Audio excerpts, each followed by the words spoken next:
লগে এত মায়া এত মহাব্বত ঠিক আছে, তাহলে নবী করিম সাল্লাল্লাহু আলাইহি ওয়াসাল্লামের জিন্দেগির মধ্যে ফলো করো।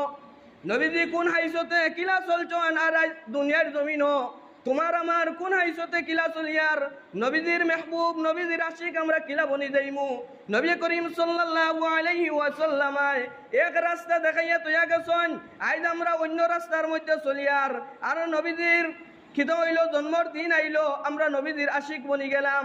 আমার ভাই হল বুজুর্গ হল নবীজির আশিক বনতা পালা কথা, কিন্তু নবীজির লগে যদি এত মায়া এত মহাব্বত যদি থাকে যদি, তা হইলে এই দিনই গান তুমি আলাদাভাবে কিতা করো, নফল ইবাদত করো।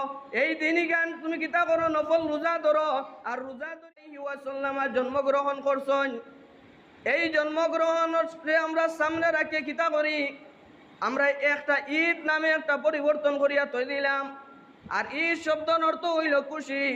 আমার ভাই হল বুজুর্গ হল, আমরা যদি মাথার মধ্যে যদি কিছু যদি ব্রেইন থাকে যদি, আমরা এখান চিন্তা বিকির করা লাগবো। এই নবী করিম সাল্লাল্লাহু আলাইহি ওয়াসাল্লাম এই রবিউল মাস তাই জন্মগ্রহণ করছেন, আবার এই মাসও তার মৃত্যু হইছে। আমার ভাই হল বুজুর্গ হল, এই দিনই গান সামনে রাখি আমরা যে হিসাবে আমরা যেন আনন্দ করি, ঈদর মতন আমরা আনন্দ করি। আমরা বুঝা যায় এই দিনই গান মনে নবী করিম সাল্লাল্লাহু আলাইহি ওয়াসাল্লাম দুনিয়ার মধ্যে আবার কারণে আমরা এত বেশি খুশি করি।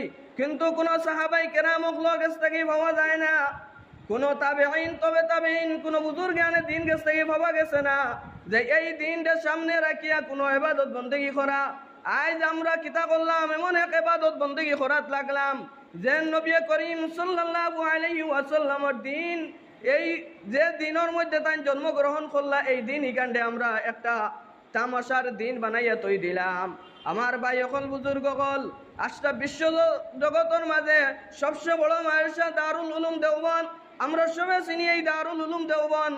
বর্তমান আজকে দারুল উলুম দেওবন্দে ফতোয়া দিছে যে 600 হিজরির মধ্যে নবী করিম সাল্লাল্লাহু আলাইহি ওয়াসাল্লামের জন্মগ্রহণ বাদে